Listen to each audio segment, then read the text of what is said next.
From rainy Oakland. Just waiting on the live stream here.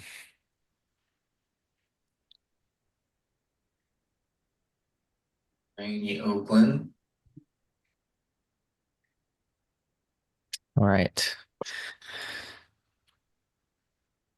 I'm going to start actually, give everyone a second to arrive here and start with a short reading from the beginning of the section that we're focusing on today. It's on page 53 if you have this version of the text.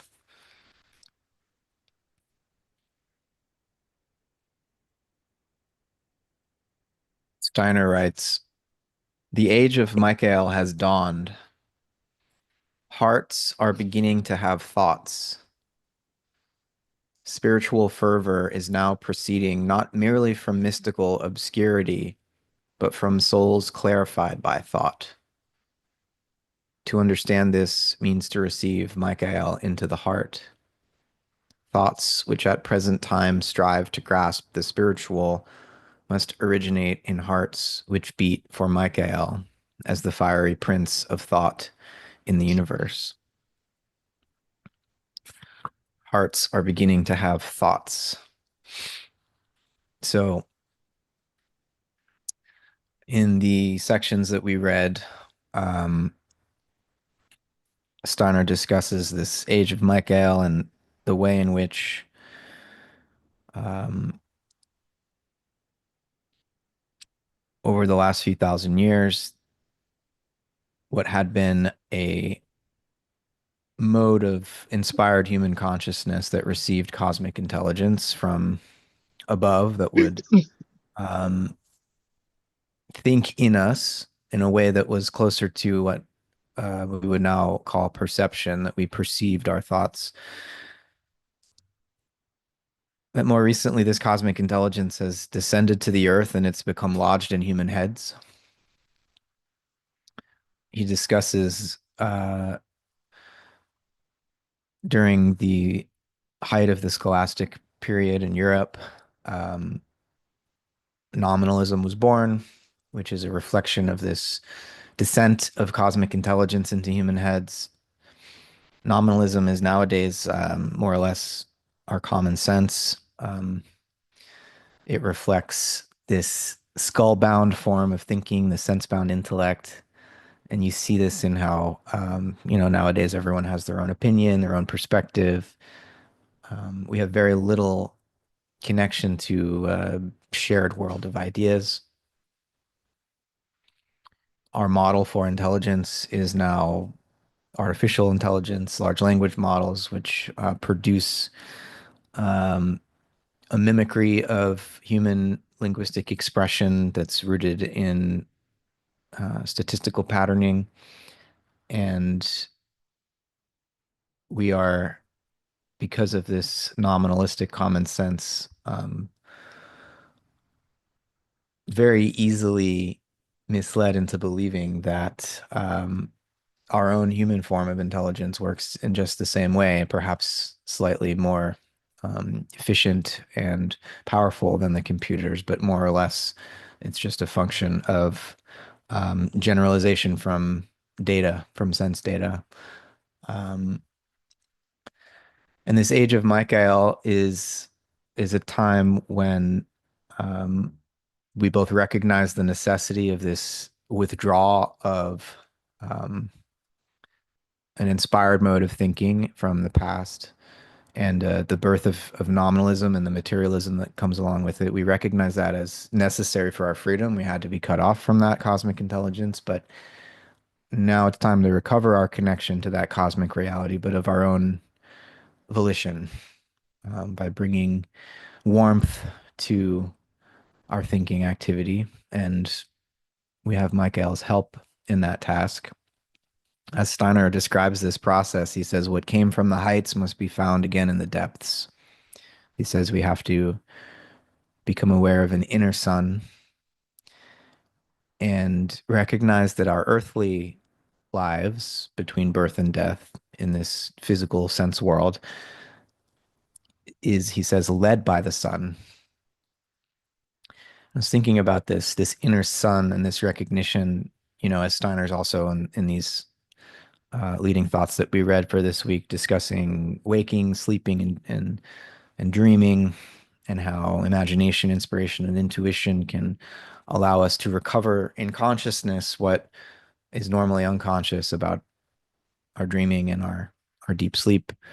We're trying to recognize the way in which we're led by the sun, discover this inner sun, and on the sun, there's no day, there's no night, there's no waking or sleeping. There's no difference between life and death as we know them on Earth. And so discovering this inner sun is discovering a form of consciousness that is strong enough to persist through dream and deep sleep, and to become aware of karma and past lives through those altered states of consciousness in dreaming and deep sleep. We're so prone to limit our world conception to what waking consciousness reveals to us of the physical sense world. But of course, um, we spend roughly a third of our lives in these other modes of consciousness, and moving forward on the spiritual path, participating in the evolution of consciousness, discovering this inner sun requires um,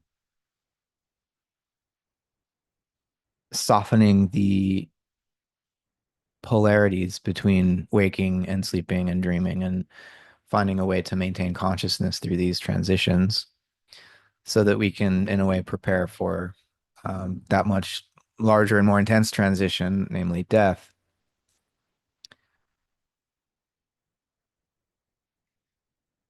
Steiner talks about the way in which, for our contemporary consciousness, our will remains unconscious, and that the only way we can approach it with consciousness is through our thinking. And this is very much the Michaelic path. Feeling is the bridge as well between thinking and willing. But it's precisely thinking that remains fixated on the sensory world and that produces ideas in this nominalistic way by generalizing from sensory particulars. It's precisely that sense-bound form of intellect that silences our awareness of the karmic world, right? So we're fixated on the physical sense world, and so forget the moral and karmic world, the spiritual world. So cultivating these powers of imagination, inspiration, and intuition uh, are meant to broaden our awareness beyond just what waking consciousness during the day reveals to us. So that's my very abbreviated attempt to kind of summarize these last sections. Welcome anyone else to chime in, to read a leading thought that really spoke to you, reflect on it, or share any ideas that you wanted to bring into our field on this Friday the 13th. Karsten, please. Thanks, Matt. I was just thinking about this thing. There's this section called How the Leading Thoughts Are to Be Used before this section about the dawn of the Michael Age, where he says that anthroposophy is not only a conception of the world different from others, but it must also be received differently. So I've been thinking a little about that this time around and I think it was Bruce. Maybe Bruce wants to comment on it later on, but in the Substack, he shared a quote in the discussion after last time, where Stan is talking about kind of meditative approach to reading, where you're not striving to understand that which you're reading, but you're kind of you're taking it as a given and kind of staying with it, and it just yeah. So also what Stein is saying about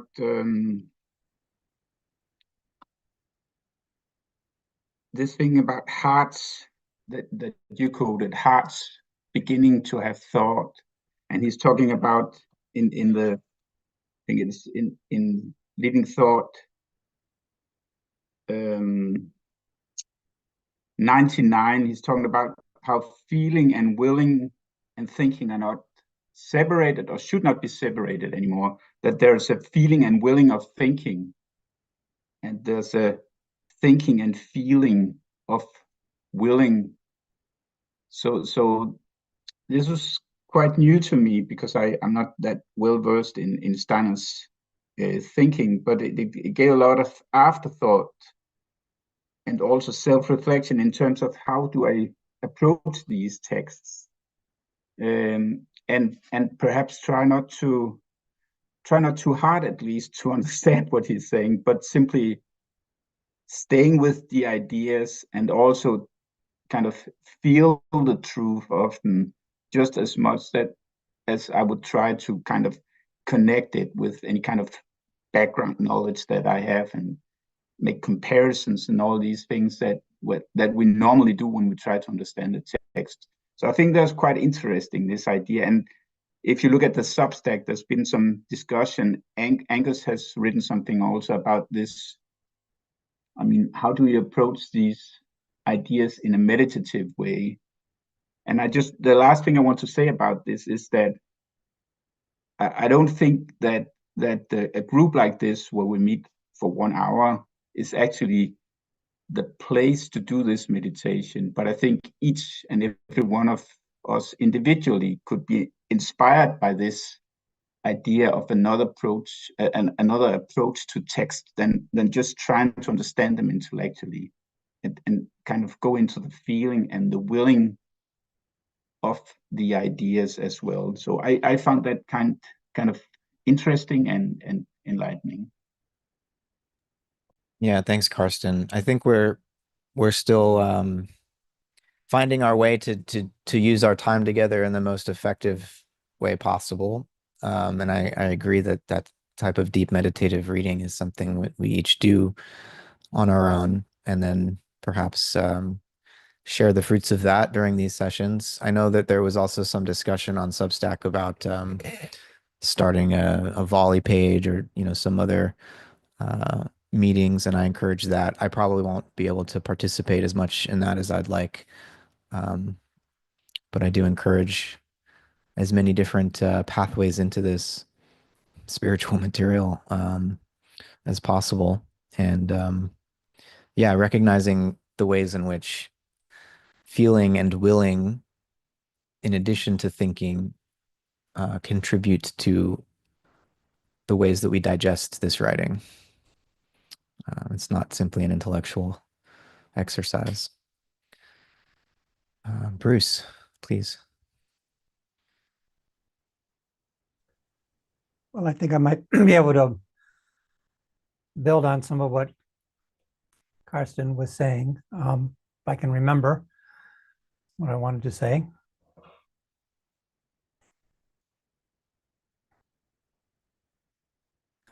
I think it's very easy to get stuck in trying to understand things intellectually. So my experience in reading some of this for the first time, I've gone through it several times now in the last week, and the sections on hard thinking, and I started about Michael's influence on hard thinking. So I really fought that. I just really was feeling like, well, we can't do this. I don't know how to do this. Don't know what this is.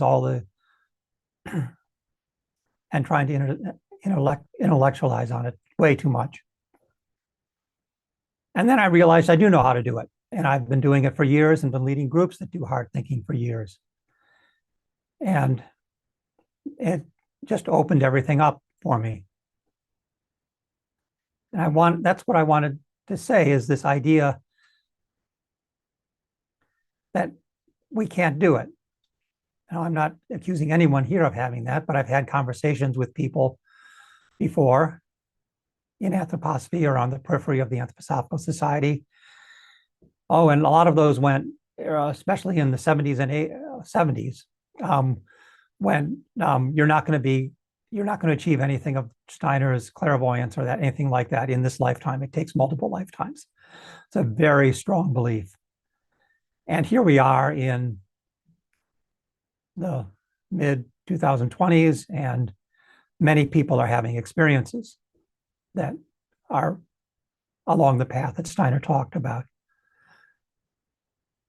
So the idea that we can't do things or we can't believe these things, I think I've played out in this last week for me, and I felt the switch in myself.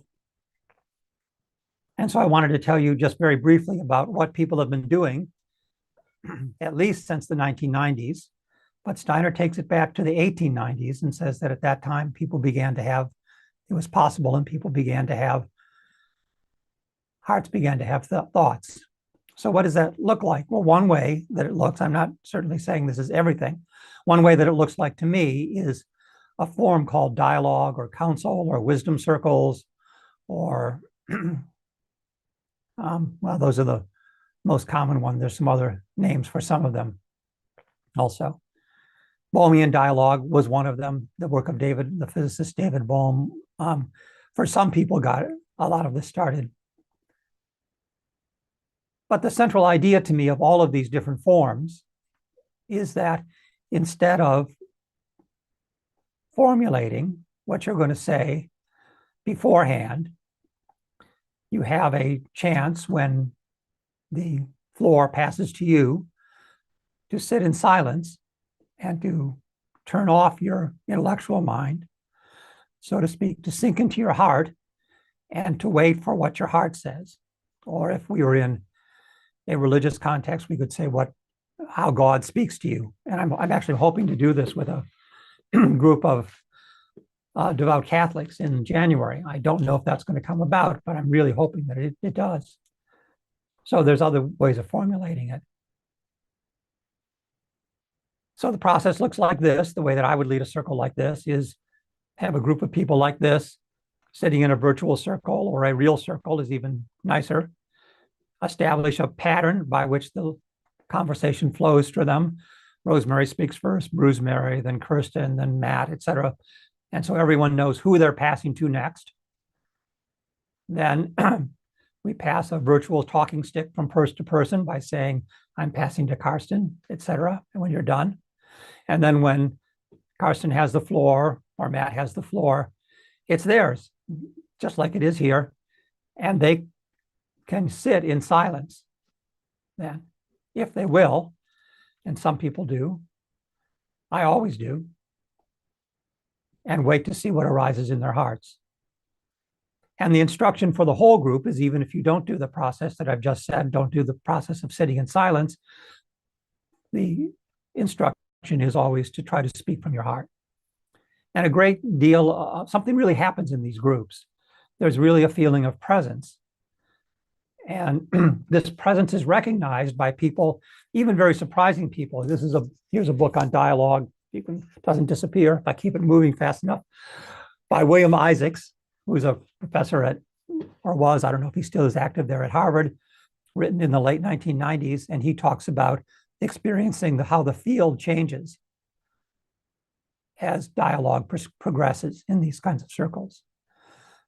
And that was really remarkable to me when I read that someone from a very intellectual background, and a lot of the book is not about heart thinking, but then he goes into this thing where he could experience this change in the field.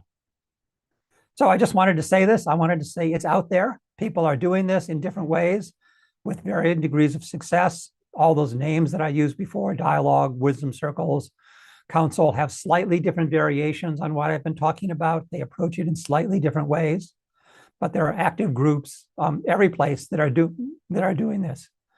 It's always been very disappointing to me that no one in the Anthroposophical, or very few people in the Anthroposophical Society, were interested in taking this up.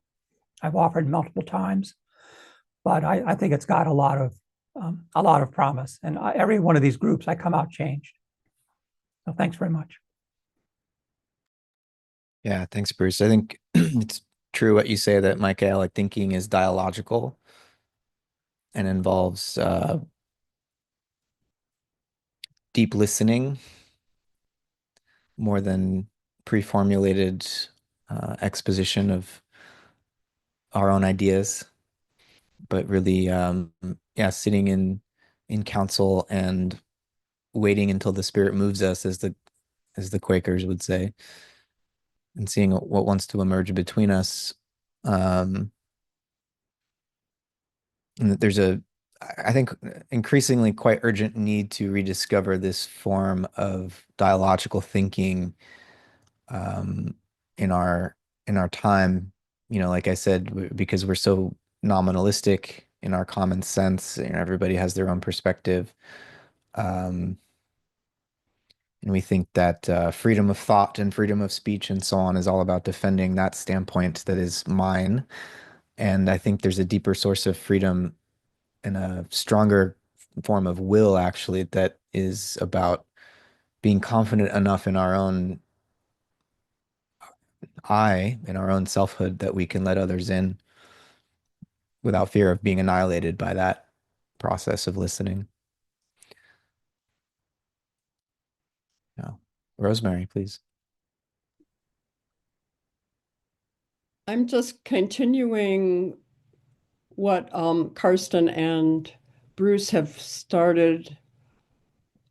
What's the way to work with the group here? I have 20 years experience. I think Bruce has quite a bit more experience trying to work this way with anthroposophists. And it's very, very huge range of openness and skill and experience. It is recommended by Steiner. He introduced in 1906 the term social arts. The new royal art will be a social art where the process of sitting in council spiritually will be the medium on which learning and spiritual growth will take place. I find just the fact that this group exists, that people show up, is already very powerful manifestation of spirit working. Since I know Angus from previous groups, when he writes something, I'm able to take it up and treasure it as his way of meditating. Bruce, you brought another wonderful experience that you shared in the Earth Phenomenon Substack this week. So I feel like I'm gaining from everybody's experience, even though I'm not going to be doing it exactly that way myself. Just the fact that people trust each other enough to share what they have experienced in an ongoing way. And getting back to the letter about how the leading thoughts are to be used, Steiner said he didn't emphasize the fact that these are groups or little circles of people who are going to be going through these courses together. He didn't pick that up as the main modus operandi, but it actually is, I think, another part of your spiritual development life that you need to do it together in a room if you can, and if not, on Zoom, just to meet other human beings who are doing this work. However perfect or incomplete the process is, it's wonderful to know that everybody is working. So thanks, everybody. Yeah, thank you, Rosemary.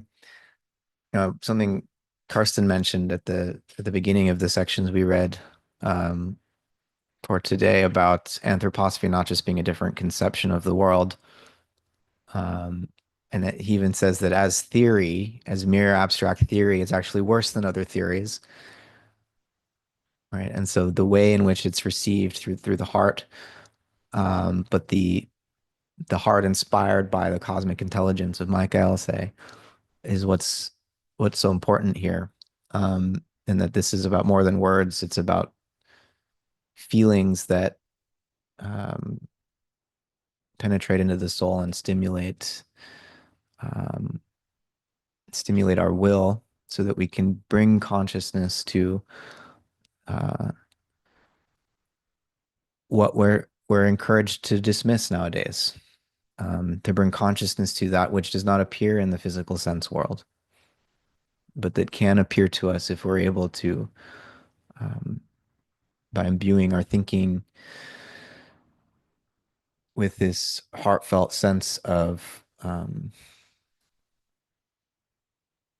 striving, we can begin to cultivate the strength of soul required, that Steiner calls imagination, to perceive and to think about um, spiritual beings in a way that doesn't require the support, the scaffolding, the um, mirror-like reflective role that the physical sense world plays for our thinking.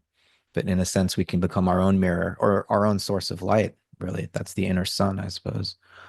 Um, but yeah, right at the beginning of what we read for this session, Steiner talks at some length about the most effective means of communication of anthroposophical ideas, um, from the society at the Goetheanum out to the groups, and whether this should be by word of mouth, or, representatives coming to the Goetheanum and hearing it for themselves and then going back to their groups and conveying that, or through text, um, the printed word. And now, 100 years later, look what we're doing. The mediums have changed. And I think that's not just incidental. This is the medium, as Marshall McLuhan would say, the medium is the message. And um, I think the way in which these ideas are communicated now, um, I think since the pandemic, a lot of anthroposophical meetings have moved on to Zoom, and that's, I think, made this type of work more accessible, but also more difficult because not being in the same room together, it can be much harder. We need more imagination, I think, to be able to connect with each other um, at a heart level. But we've been doing that for a few years now with our phenomenon, and so I know it's possible. And I've had a few emails over the years from people who, want to join, but they're not so sure about this being broadcast on YouTube. And I think, there's something gained and maybe something lost, like these few people who are reluctant to join us because of that. But I think what's been gained has made it worth it from my point of view. Um, because I've received many, many, many positive um, messages from people appreciating that they can, a year after we've finished these meetings, kind of join us by watching those recordings, and then maybe if they're willing and able to catch up with us as we continue in real time. But yeah, I guess I want to invite some reflection on the ways in which the communication of not just these ideas, but um, the feelings and the will impulses that come through this work, how it's different from being, at the Goetheanum listening to a lecture or reading a text, but actually being able to participate in a video conference like this and have it streamed on YouTube. I mean, this changes things quite dramatically from what sorts of communications were happening 100 years ago. I wonder if anyone has any reflections on that, but Karsten, please, whatever you'd like to share. I think Shonak should go first. That's kind, Karsten, but I think you maybe raised your hand first. If no, I'm not gonna. I'm not gonna put you on the spot like that. I just had a couple thoughts, and maybe fill in the conversation slightly. Well, I mean, we'll go backwards. So the medium was brought up, and I have no definitive answers here. I have to admit, I'm not thrilled that I found out it was on YouTube, but I found it curious at the very least. Um, I think that particularly anti-social media, these mediums that we use, they're inherently polarized in a deep, deep way.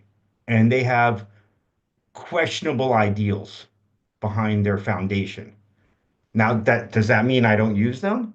No. Does that mean I try to not let them use me too much? Yeah, maybe.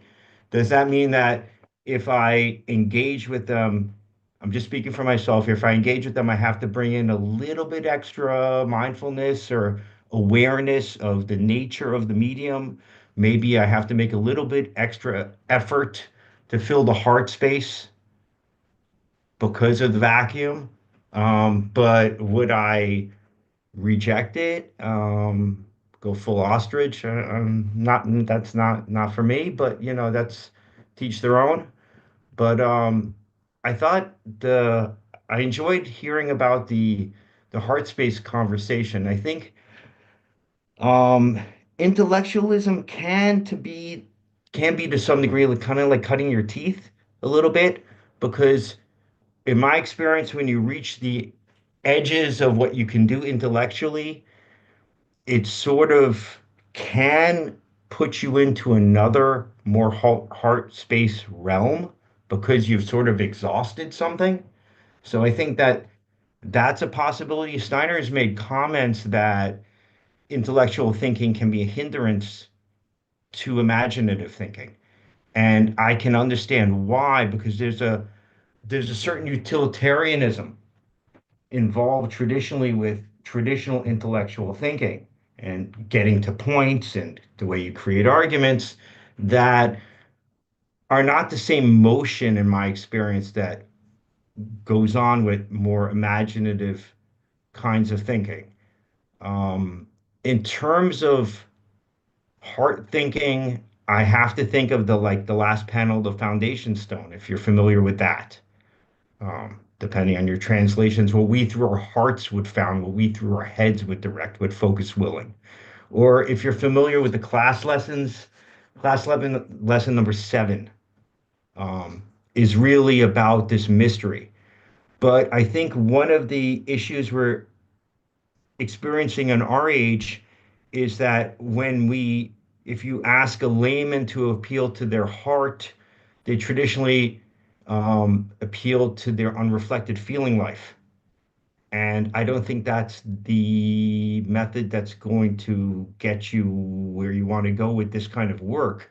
So there has to be a sort of, on some level, a purification of the astral body, some level moving beyond personal preferences towards transpersonal thinking. And so I'd invoke Bruce here, who was talking about silence.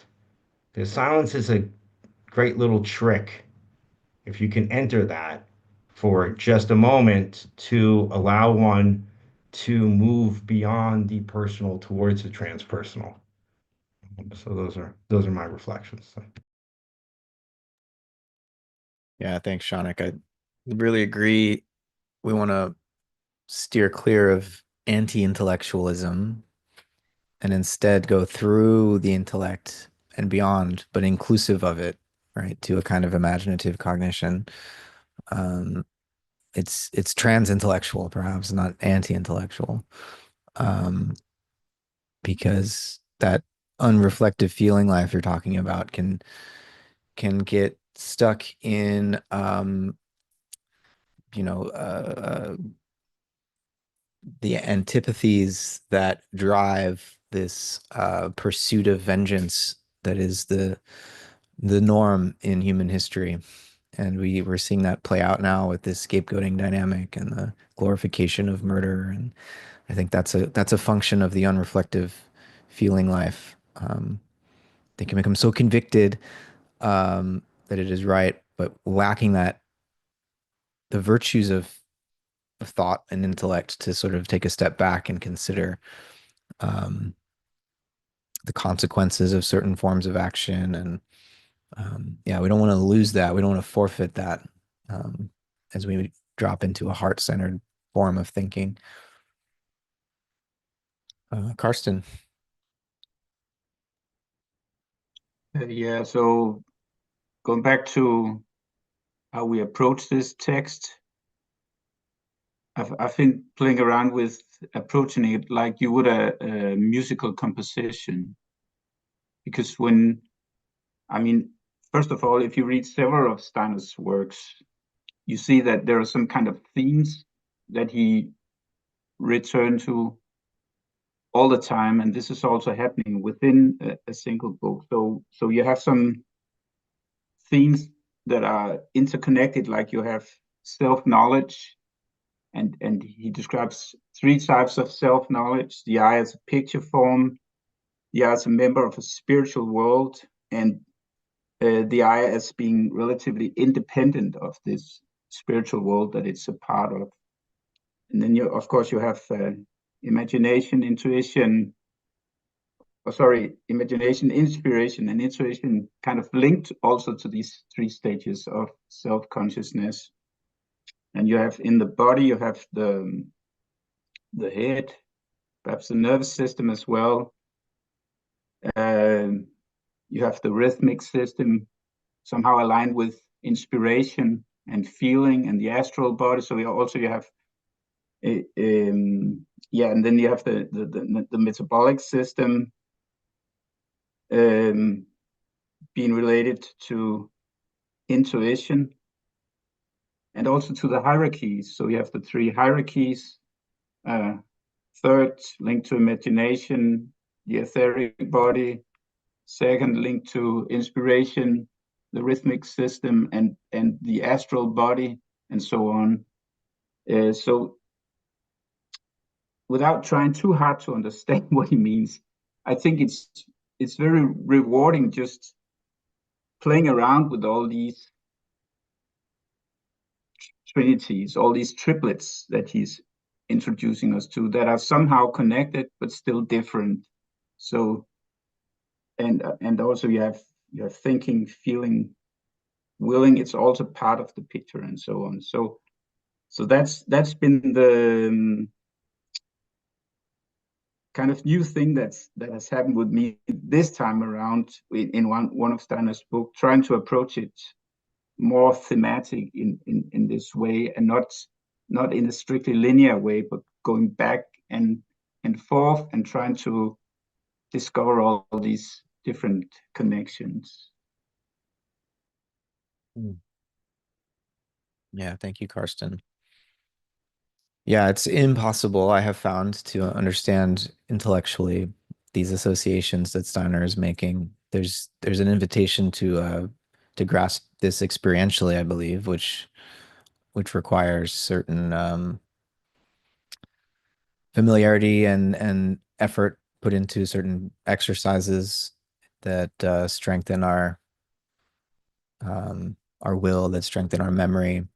Um, I think it's a pretty common experience, which Steiner describes at one point, of waking up from sleep and having a dim recollection of dreams, which even when you do first wake up and have that dim but still clear enough recollection to sort of create a narrative out of what you recall from your dream, um, Steiner seems to suggest that the chaotic nature of the dream state, though it is pointing us to our unity with the hierarchies, is just a sort of a shadow image, and that what we can recollect with our waking consciousness is a highly constructed reproduction of what we were actually experiencing um, in our astral and astral bodies and ego.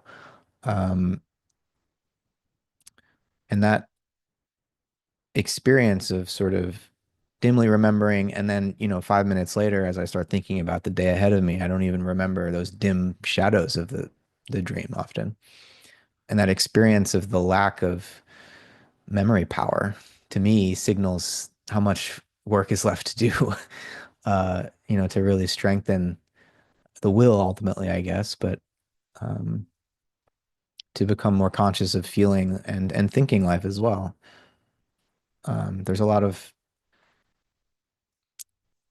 training that's required to develop these capacities, these organs of higher perception. And it could be that Bruce, you're quite right that it may take multiple lifetimes, or perhaps this is a time when the karma of past lives is flowering so as to give us maybe more capacities than we might realize in this life. But it's still it's a struggle. Um, Jeff, please.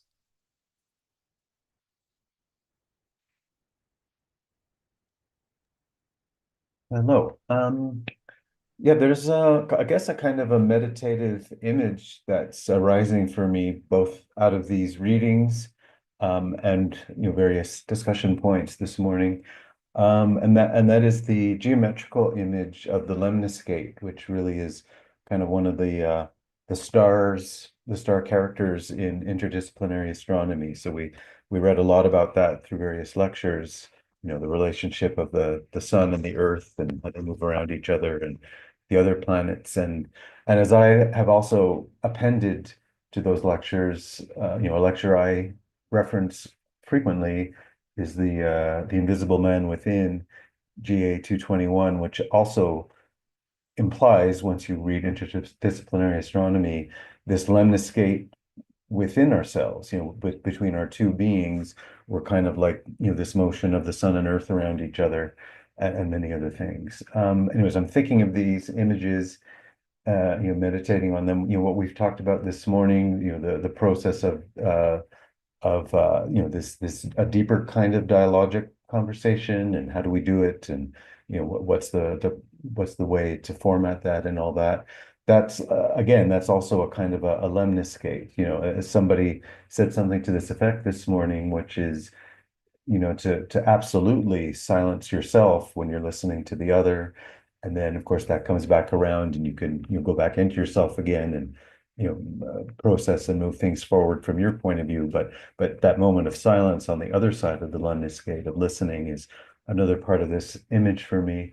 And one other aspect too, and this is something I've been thinking about for quite a while for myself, and tying it into this idea is, this we're talking about it this morning, this idea, the difference between a kind of an intellectual thinking versus a meditative thinking, if we put it that way, where I would also put as a kind of a lemniscate. And in my experience, this has been my big task with Steiner is, on the one hand, um, I'm building up a big cognitive intellectual map of anthroposophy and all the concepts.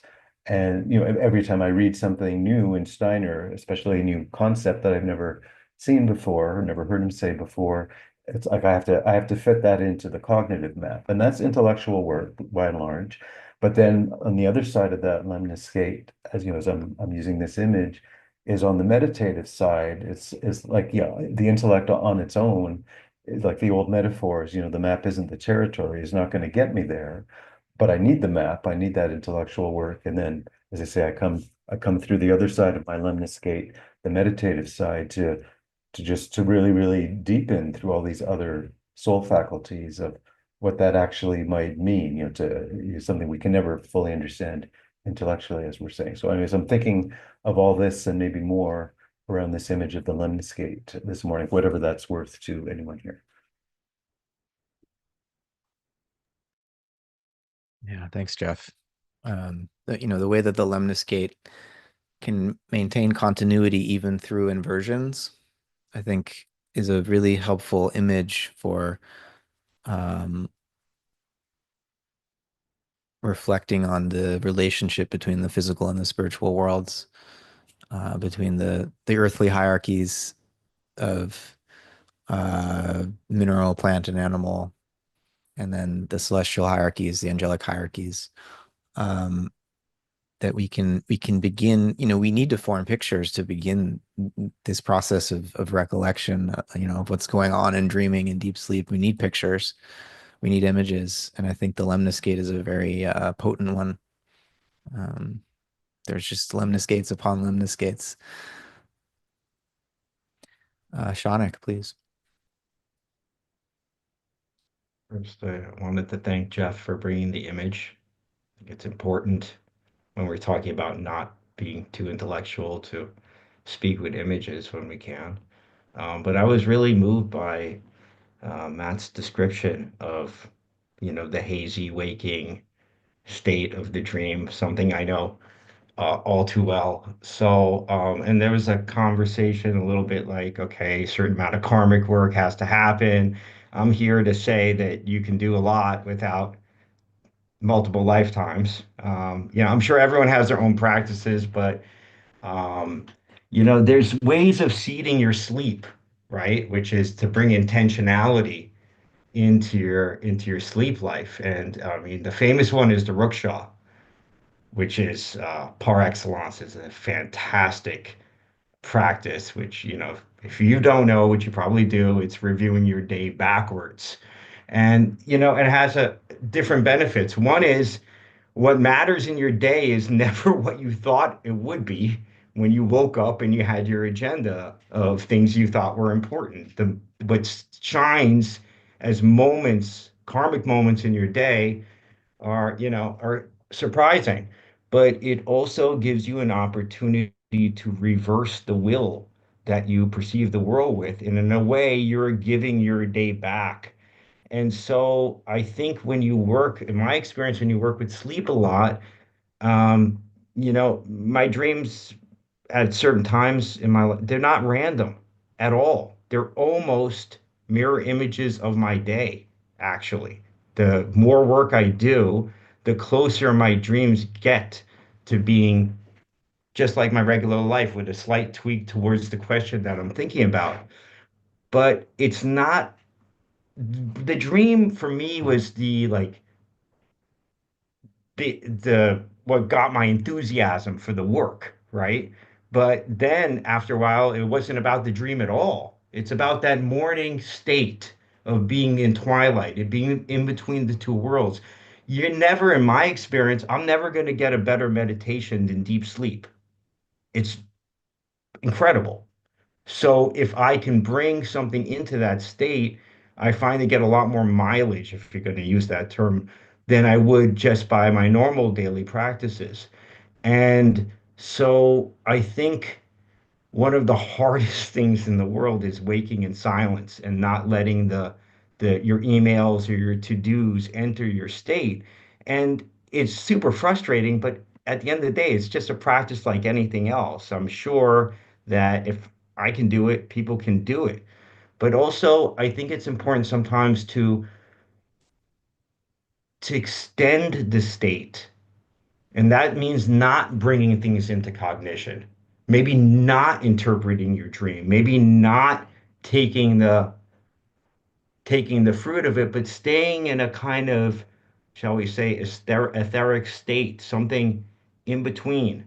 Because the moment I take it into cognition, then I'm moving towards that kind of day awake state. And you don't have to worry.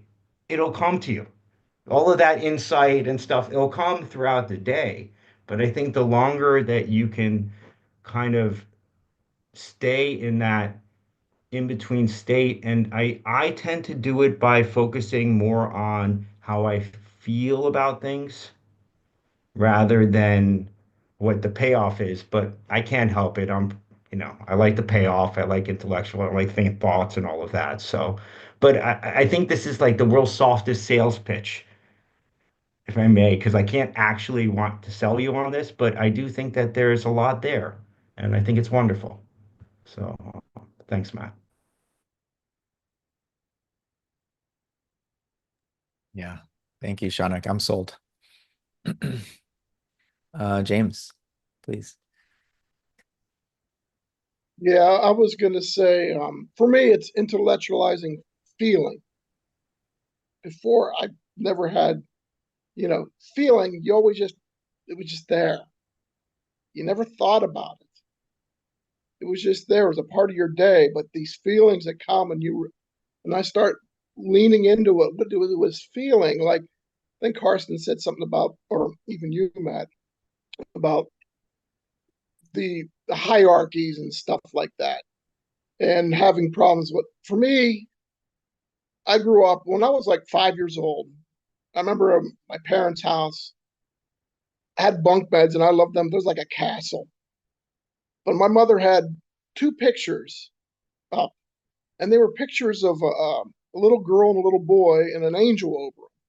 They were like on this bridge, and this painting or whatever just lived with me forever. Haven't seen it, and I saw it like 5 years ago. I saw this picture. I'm like, oh, there's that picture. For me, that brought that art and the picture and the feeling. And I have more of a devotional when I think of that. It's like when I think of hierarchies, now I'm intellectualizing these hierarchies for myself, but I'm using feeling. And I've never had that before. It was always separate. You had to go to work and do this, and you're in the light, you got this, you got that. And it's always, and you come up with anger and you come up with happy and joy. And then I started realizing by confronting this stuff, there's feelings of joy when I realize something, it goes with the feeling. And then I can will myself to do it. Like even coming on here, I'm like, oh, I don't like to see myself on video or hear myself. I'm like, but you got to do an action. You have to will something. And so I'm putting all these three together, the thinking, the feeling, the willing, and I even watching stuff that I've watched with Angus, and you, and it has changed my life. And I think it depends on where we are and what you do and how you are. So, but all of us together, to me, is like uh, it is wealth. There's nothing more wealth than this, and that's all I have to say.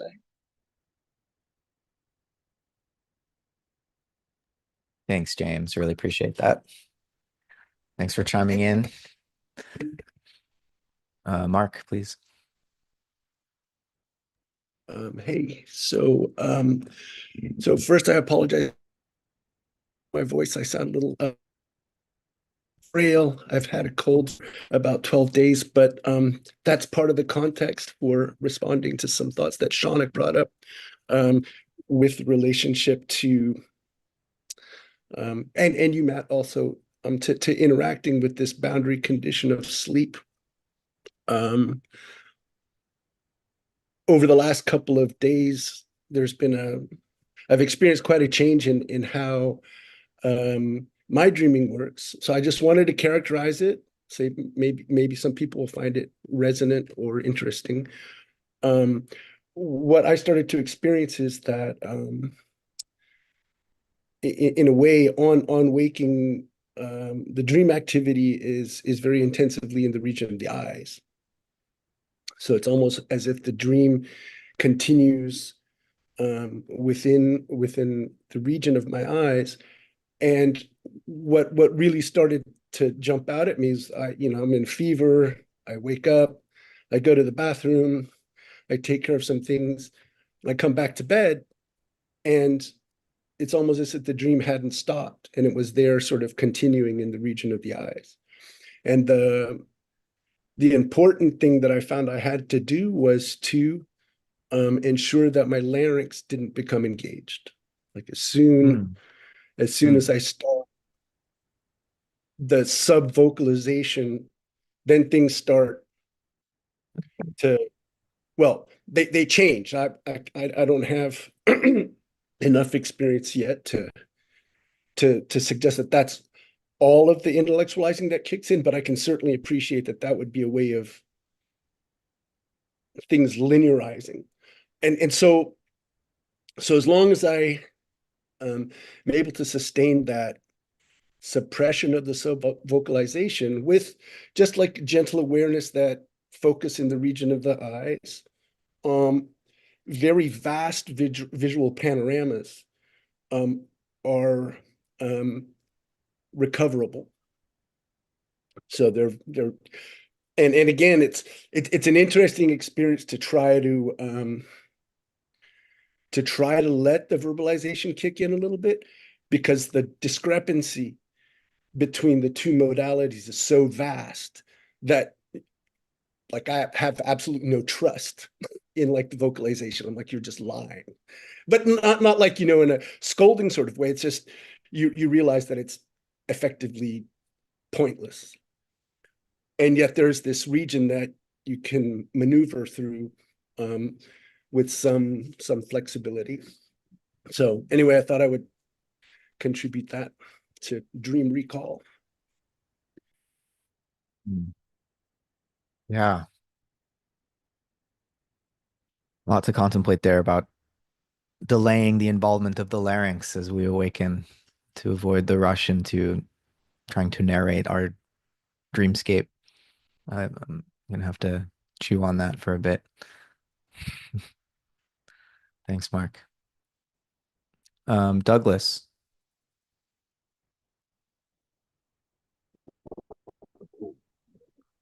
Hello, thank you for having me in the group. Um, I'm realizing there's a lot. Hey, Douglas, I think you might need to turn off your camera and just do audio because your audio is not coming through very clearly. And sometimes it helps with the bandwidth if you turn your video off. I'm still trying to place here. So trying to place Steiner, uh, my new relationship with Steiner in the context of other thoughts. Um,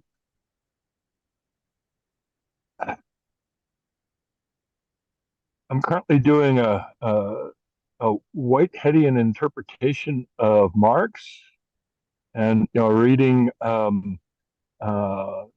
into the philosophical side, looking at uh, labor as a process, and trying to connect that to Steiner's talk of the late 19th century, and that whole period from the late 18th through the early 20th, I find incredibly fascinating.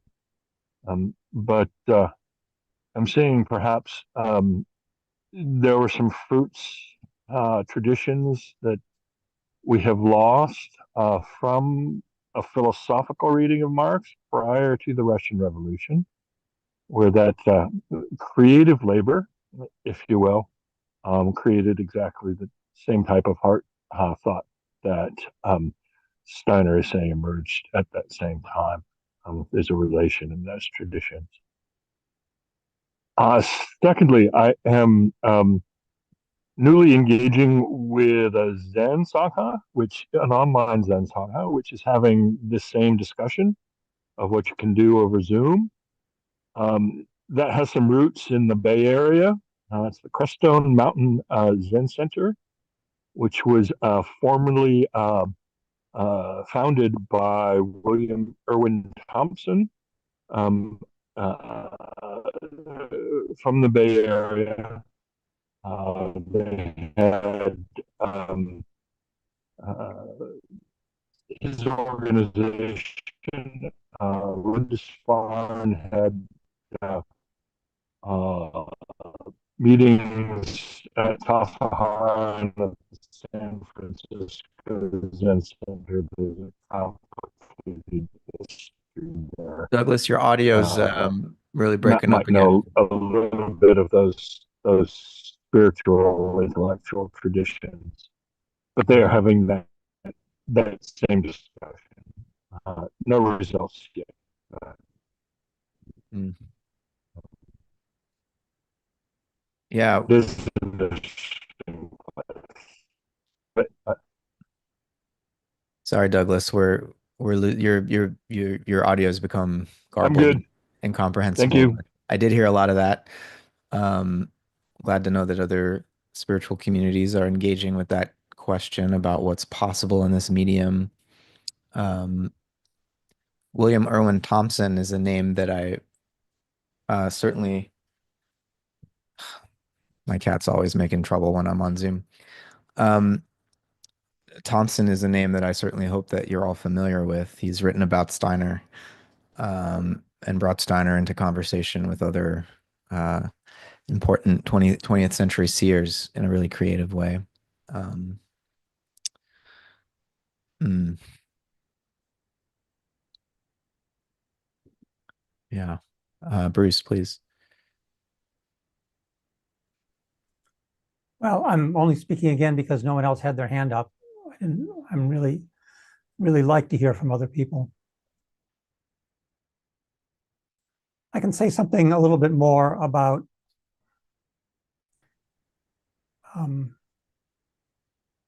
what's possible over the internet. So I'm just going to talk only about these kind of Zoom or Google Meet meetings that are somewhere between social media and meeting in person, because I think there's the most possibility there, because they are live with each other and we're not dealing with text. I think it's a whole nother, the other social media things are really a can of worms I don't want to try to get into. So my experience of these meetings, no matter what, no matter who is there and what they're doing, is that there's always an archangel present. Now, who that archangel is, and I don't mean the great archangels usually, although I've seen some of that also, very rarely. But who that archangel is, how they interact here, what the influence of the adversarial powers are on at the same time, that all varies with the group and what's happening in the group and how people approach the group and whether they're engaging in any kind of hard thinking or not. But when I said that in these groups that I lead, you don't really lead these groups, but let's say I convene them. I say, here, folks, let's get together on this date. And I suggest a topic and a method of proceeding, and then it goes. I said, I'm always changed by those. And I think you've all had that experience from what we're saying here, even from this group. And that's an outward experience of what I take to be a spiritual presence in the group. Now, none of these groups that are non-anthroposophical are comfortable with that interpretation I've just given of this. But that doesn't stop them from having the same experience. They might use very different words for it. So I want to be very clear that it is possible for this to happen over Zoom or Google Groups or in the internet. And it does happen. It always happens, in fact. And it can be very, very deep when the people are intentionally trying to work from a heart space.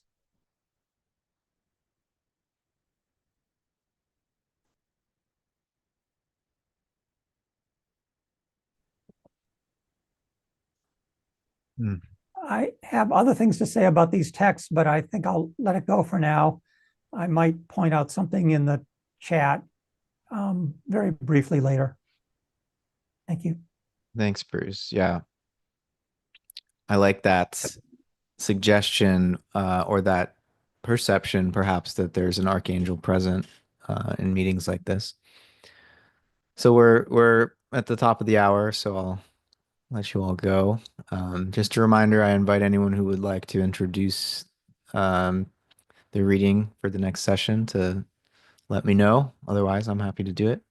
It's nice to have varying perspectives on what the essence of each week's readings are.